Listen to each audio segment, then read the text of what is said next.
Alright guys, here we are with some more of the house in Fata Morgana. Thank you all again for your constant support. It's always welcomed and I always appreciate it. So right now guys, we are currently in the midst of Yukimasa's story and how we're now finally understanding and getting into the heart of the matter. So we're gonna see what's what and pretty much see where it goes from there guys, because after him we pretty much got the lore to deal with. So if anything else guys, I hope you all continue to enjoy watching. Now let's keep it rolling. Alright, and we are back. To undo the shackles threatening to taint her. And so I took action, driven by that desire. This is no lie, I promise.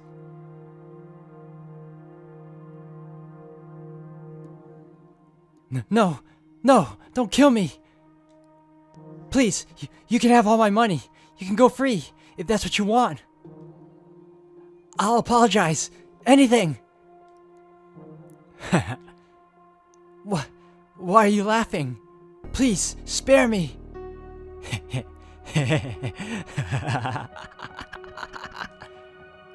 I have a wife and children. Please! I'm begging you. And why? I might need to check that out again, if it's even there. Ah, should I care? Holding a sword in my hand felt amazingly right. Whatever work I once did must have required me to use a blade. Even with the shackles still around my wrists, I had little trouble slaughtering the slave traders and their guards. They let their guard down because we were restrained. The thought of anyone resisting never once crossed their minds. Dead bodies sprawled out around me. Corpses I had made. Lives I had snuffed out. Look at this. See? No one can defeat me. Ha! They stood no chance against my strength. That's all I'll ask, man. More. I need more. I need more! I don't have the words to describe the high it gave me killing those men, the power I felt over them. I was driven mad by the stench of blood filling the air. No, it just drew out what was always there. If I weren't already deranged, the corpses would have had nothing to stimulate in the first place.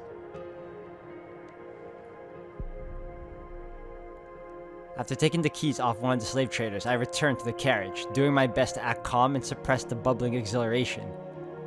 Hey, you. Unlock my shackles for me. I would do it myself if I could. You. Say something, would you?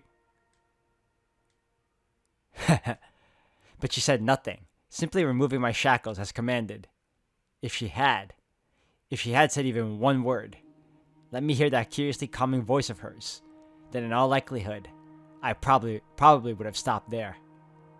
But she remained perfectly silent. Everyone was in shock at what they had just witnessed, her included. In time, though, the slaves started cheering. The same people who had been wailing minutes earlier were now shouting praises. Our savior! You are our savior! We're free to go home! We can have our lives back! Undo our shackles, please! I'm a beast. What? I'm not a savior. I'm not a man. I'm a beast. Isn't that right? I'm a beast, aren't I? What are you? More. I need more. I thirst for more. Why are you pointing your... I need more! Ooh, gosh. In that moment, the last of my reason dissolved. I went into a frenzy, slaughtering the helpless slaves I had never intended to kill. I was euphoric. I couldn't get enough. I reveled in it. Never before had I felt such utter ecstasy. Their cries for mercy as I ripped through them were delicious. The look of fear in their eyes, the way their faces twisted, the splatters of blood around their mouths open in screams, the despair that filled them. I didn't care anymore that they were just as much victims as me, that they had suffered the same abuse and humiliation. All of that was buried beneath the waves of bliss that ravished me. Everyone who asked to be spared, I skewered. I worked my way around the inside of the carriage, killing dozens upon dozens of slaves. Heads went rolling off shoulders, hot geysers of blood spewing from open necks. I was practically wading through blood by that point. Some bodies I completely dismembered. Others I disemboweled, leaving their entrails to hang out in their open guts. All of them had looks of agony frozen in their faces as death took them. I don't know if I was unconsciously avoiding her or if it was just a coincidence, but the girl was the only one left alive. She, of course, hadn't been spared the mess, so she sat there, drenched in sticky red gore. Her lips appeared to be trembling, though. I couldn't tell for sure with so much of her skin missing. The fire inside me still burned white hot. She was the reason I had done any of this in the first place. I had stood up because I wanted to set her free, but my original intentions were long since gone from my mind. Raw pleasure overwhelmed any sense of reason. I approached the girl, pointing the sword at her neck. I expected her to scream, to beg for her life like the others, but she did nothing, simply stared up at me. "Why didn't you run?" At my question, the girl finally spoke. "Why did you kill them?" The sound of her voice quelled the furor within me. It baffled me. I had no control over it, yet this strange girl could pacify me with a single utterance. The words she used didn't matter. It was her voice. She could have called me a monster, and it would have had the same effect. Because I felt like it. I couldn't explain my reason for murdering the slaves. I didn't have the words to express the things that drove me. All I could tell her was that I did it because I felt like it. "And why haven't you killed me yet?" I couldn't find the sure answer for that question in my somewhat rattled mind either. In retrospect, I realized now that her voice was my first tether. But at the time, I had no idea why I didn't take her life in my frenzy. I had killed other children, other women. Young, old, sad, miserable, it didn't matter. Nothing had so much as prickled my conscience. "I don't know," I said, and then I stepped off the carriage and walked away, left with questions I couldn't answer. Was I really a beast? Was unleashing my innate savagery and reveling in the massacre of helpless people really all I wanted? I didn't know. After escaping from the slave traders, I became something of a bandit. I had no hope of anyone taking me in. Not only was I a murderer, I was a foreigner. Nor did I have any chance of finding decent work. So I lived by the sword, killing and plundering. The money I honestly didn't give a damn about. I had no desire to be wealthy. It was simply a matter of survival. That and quenching my thirst. I went on for about 3 years like that. Until finally encountering something I couldn't defeat with my sword. No amount of muscle was enough to protect myself from disease. One day, I woke up with the chills, my vision blurry, barely able to move my own limbs. I set off for a nearby village, hoping to see a doctor, but my body didn't last that long. I collapsed on the side of the road, drained of my last strength. It was a moderately busy road at that, so I assumed I had made it close to the city. Dozens of people passed by, silently pretending not to see anything. I didn't look like someone a respectable person would want to involve themselves with in normal circumstances, so it was no surprise they weren't interested in this sick, filthy foreign man. Hell, I couldn't remember the last time I had bathed. It was hard to look at me, let alone get anywhere near me. This is where I'm going to die, I thought.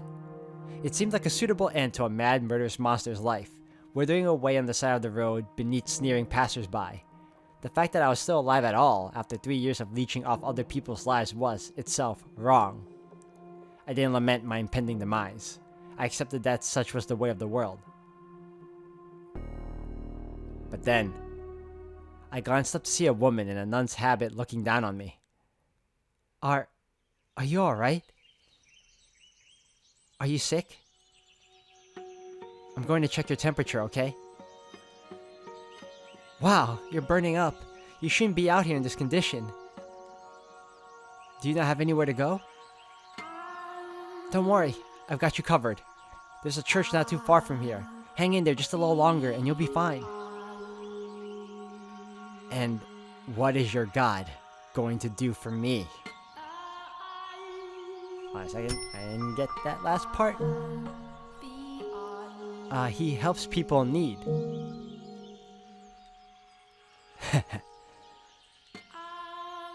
It's It's not very big, but we've always got room for people who need it. You can rest up in one of the open beds, and I should be able to get you a little something to eat. I promise it'll be better than staying out here at any rate. Can you stand? Not a problem. We can do this together. Put your arm around my shoulders. The church isn't that far. We can do it. You are going to carry me? Yep. You'll be fine. We'll make it, one way or another.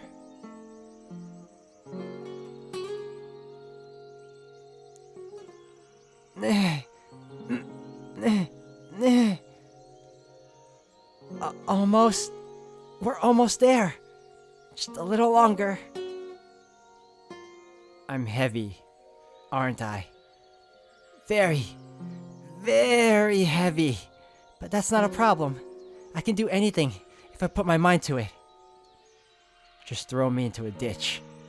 Now, God doesn't like his children talking like that. Almost there.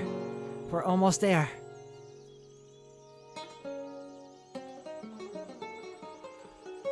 So, how are you feeling? Better, I hope.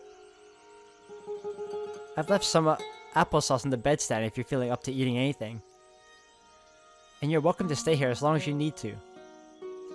Why did you help me? Because that's what people do. They help each other. That's not what most people do. I like to think it is. You church people are exceptions.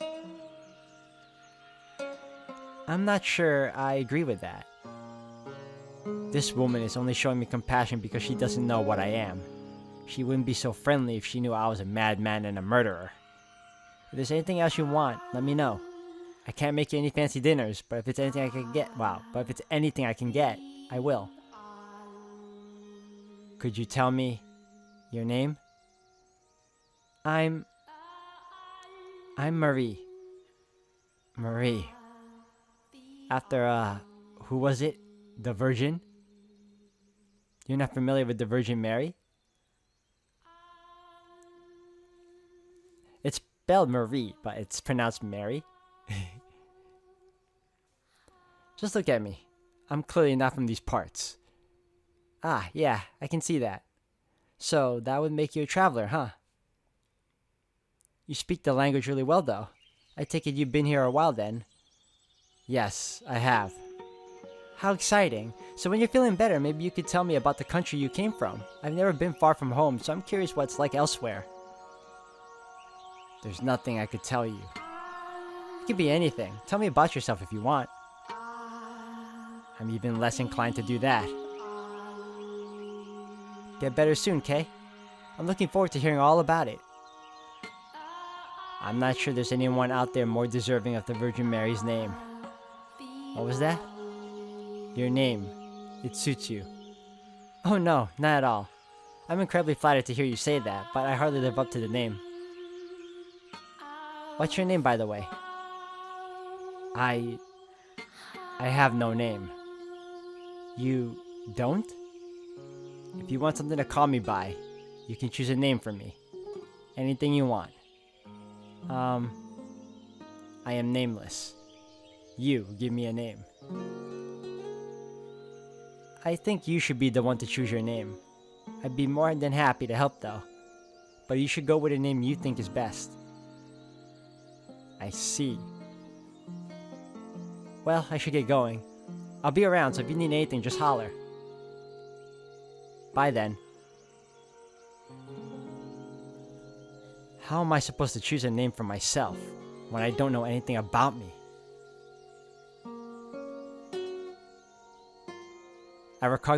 Wow. I recovered quickly with a proper bed and roof over my head. Out on the road, I had been certain I stood no chance, but I was back on my feet after only 3 days at the church. My body was more resilient than even I knew. And now that I was back in health, I had no intention of sticking around. Thank you for everything. I would be dead if it weren't for you. No thanks necessary. I'm just glad to see you're feeling better. There's no need to be in such a rush to leave you now. Stay a bit longer, make sure everything's alright. I'm not gonna stay any longer than necessary. If you're sure. Take this as payment for the food and lodgings. I can't accept that, no. We don't charge for charity. Charity is not free. You paid for it. Let me pay you back. I can't. Please take the money. If you insist, I can accept it as a teeth. A teeth? Think of it like a donation to the church. Like you said, the work we do isn't free. Alright, then a teeth it is. Thank you.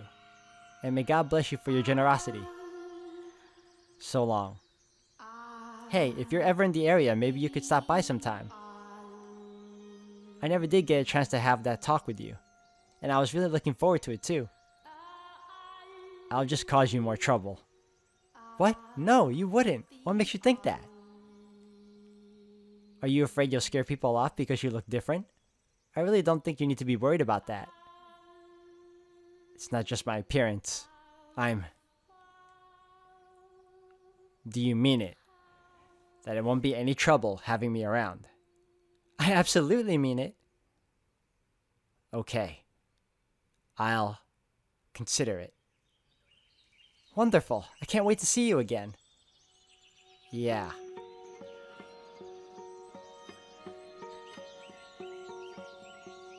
Believe me, I knew I had no place involving myself with her. A killer making himself comfortable in the house of God? I don't even believe in their deity, and I still knew that was nothing if not extremely disrespectful. The money I had donated to her church wasn't even clean. It was stolen.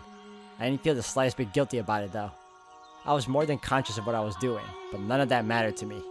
She had smiled when she took it. That was enough. Seeing the nun smile put my heart at ease, much like the sound of the slave girl's voice had several years before. It restrained me, suppressed my urges. That smiling face was my new tether. I'd always believed that I was at my happiest while torturing people, that my thirst for murder was ingrained in my soul. But as exhilarating as taking others' lives was, there was a part of me that yearned for peace. I'd gotten a taste of that with her, and I wanted more. Even knowing I had no place in that world, that peace was something I would never attain. Still, I longed for it. It started with brief visits every few months. In time, though, their frequency began to increase. Soon, it was once a month, then twice, then once a week. The length of my visits gradually grew as well. Every time I showed up, the nun greeted me with a smile, quenching my thirst without the need for blood. The more we met, the more I endeavored to be a normal man around her. Or, to play the part of one. I thought that if I acted like there was nothing wrong with me, then I wouldn't be out of place at her side. I wanted to feel like I belonged in that peaceful world where she lived.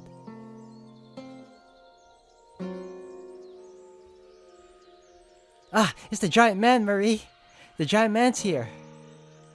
I know it's Mary, but I'm just gonna call it Marie. It's just, I'm looking at the spelling, and no matter how I look at it, to me, it processes in my head as Marie. Giant? Ah, hello there. I was beginning to think you weren't coming this week. I was having trouble deciding on what to bring you. You're always welcome here, you know. You don't have to bribe yourself in. But I appreciate it, thank you. I wouldn't feel right if I didn't bring something. I brought a variety of fruits for you today, so you can share them with the children. They'll be delighted. Thank you so much. It's nothing, really. So, have you decided on a name for yourself yet? Not yet, no. Nothing at all? It makes talking to you a little awkward not having anything to call you. In that case, the giant man is as good as anything. Did he get under your skin? A little. I'm not that big, am I? We're all giants to little kids. I do wish they'd be a little less blunt about it sometimes, though. Indeed. I suppose it's better than them being afraid of me. The children here have strong nerves. They're ordinary kids. You're just not a scary person. They only assume I'm harmless because I'm with you. What? You make it sound like you actually are dangerous or something. Oh, if only you knew. Because I am. Don't get worked up about it. The only thing different about us is our race. Everything else is exactly the same. I'm not so sure. You must have had some pretty awful experiences because of your appearance then, to make you so concerned about it. I wish I could say I understood your pain. That's not necessary. But if I could, then maybe I'd feel a little closer to you. If only I could be even half the same race as you. You have nothing to gain from being more like me. You don't think so? I think there's a lot that would be nice about it. I'd probably have really pretty black hair at least. If I'm ever reborn, I'd like to be more like you. Why are you so obsessed with being like me? I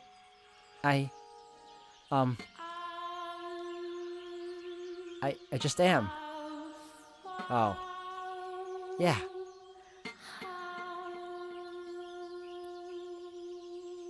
That was about the time I started noticing the feelings she had for me. At first, I thought I was simply being egotistical. There was no way a woman like her would be interested in a man like me. But I couldn't think of any other explanation for the way she looked at me. Back then, I believed I loved her too. And that if we could be together as man and woman, that I would finally be able to attain the peace I so sought. That I could wash my hands of the killer within me, defeat the urges once and for all.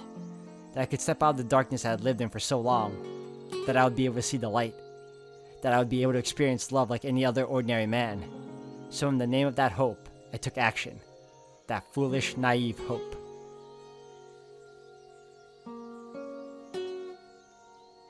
What are we doing out here so late at night? Sorry for asking you to meet me on such short notice. I hope it wasn't too much trouble sneaking out. It certainly wasn't easy. So, you had something to tell me? What I'm about to tell you, every last word is sincere. And then once you've heard me out, I want you to turn me down. What? Over these past few months, I've come to at least somewhat understand the responsibilities and restrictions placed on you as a nun. But even ignoring the obligations you have, I know good and well I'm not a suitable match for you. Which is why, as I said, I would like you to turn me down. I still want to hear it. I love you. I fell for you the moment I first saw you. I know I don't deserve to be anywhere near you, but every time we met, my desire to be with you grew stronger and stronger until it was out of my control. Turn me down, Marie, please, and I will stop trying to get close to you. I'm not Marie. You're not. What? My real name is Pauline. Pauline? Marie is my baptismal name. It's not the name I was given at birth. I love you too. I fell for you the moment I first laid eyes on you. I know it's forbidden, but I want to be with you too. Any free time I have, I want to spend it with you. I'm glad to hear you say that. Thank you for being honest with me. No, thank you for not turning me down. Wow, talk about an anxious day. When you asked me to meet you out here tonight, I wondered if that might be what it was about. It felt like my heart was going to explode all day. Heart explode? Guys get nervous about telling girls how they feel too, don't they? Yeah, we do. Until now, I had no idea falling in love was so hard on the nerves. Just thinking about you makes my mind turn to mush. It's hard to work like that, you know? Is it really that stressful? It's like that for you too? Yeah. Thinking about you makes it impossible to concentrate. Tell me something, Pauline. What is it? How exactly is it hard on your nerves? Well, how exactly? It's like, I'm in the clouds and I want to scream and I want to jump into a lake all at the same time. That doesn't help me much. Could you be a little more specific? Really? Are you trying to embarrass me? It's like my whole body gets really hot. You mean you get aroused? Aroused? No, To put it bluntly, yes. I see. You're a real jerk, you know. You shouldn't go around trying to humiliate ladies. Sorry, I didn't mean to. Oh, you. Well, that was insightful. So I'm not in love with her or romantically attracted to her, or even physically attracted to her. All I want from her is her smile. Being around her doesn't arouse me. In fact, it does exactly the opposite. My fire burns brightest when I'm not with her. It all makes sense now. I just want someone to keep me placated. I'm disturbed through and through. A murderer and a beast. See? That's why I didn't want to say anything. I knew you would laugh at me. I'm sorry. I truly am. Oh man, if only she could read into that apology. Knowing what we know now, oh. I don't know what to think about this guy. I kind of feel bad for him, but at the same time, you know, that's his character. I did ultimately get what I wanted out of the arrangement. She became my tether, became an invaluable part of my life, even if I had no real love for her. When I was with her, I was at peace. That said, her presence didn't completely rid me of my urges. I was still occasionally struck with bouts of insatiable thirst, overwhelming desire to mutilate anyone who came into my line of sight. And sometimes, Pauline became the object of that desire. It goes without saying that I never did draw my sword on her, but I had no way of knowing when I might lose control. And if I ever did kill her, then there would be nothing left to keep me from regressing completely into a beast.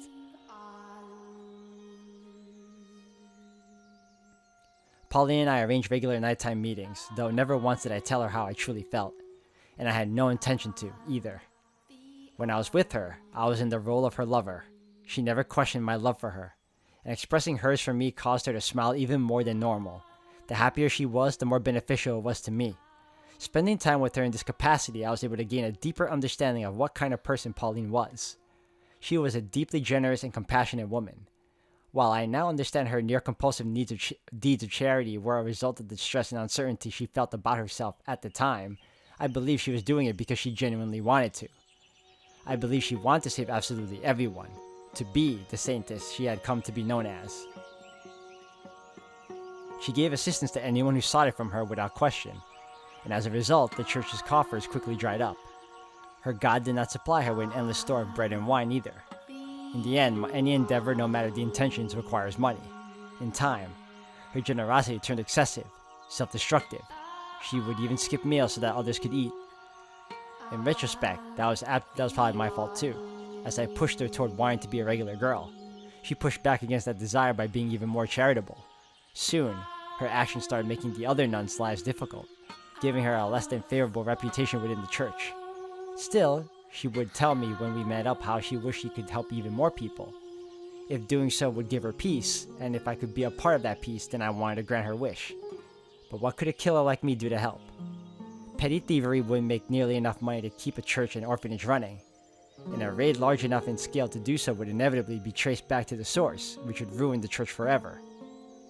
How was a murderer to acquire such a large sum of money? I was ready to jump at any opportunity that presented itself, when I received the summons from the Lord. Ah, okay. I take it you're the Oriental man who's been buzzing around the local church of late?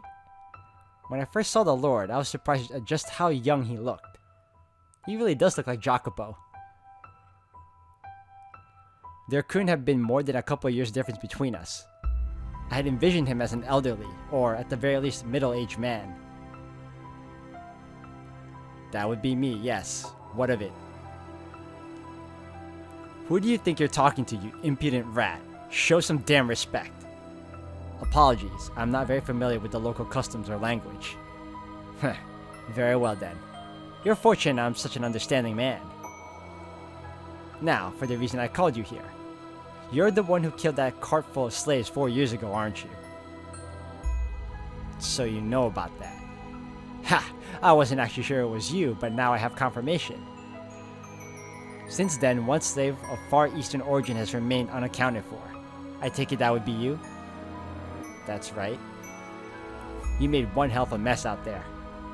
Am I here to be punished? That depends on how our talk goes. If you think I'm going back to being a slave, you're fooling yourself. Pfft, I don't need any more damn slaves, and I certainly don't want you as one.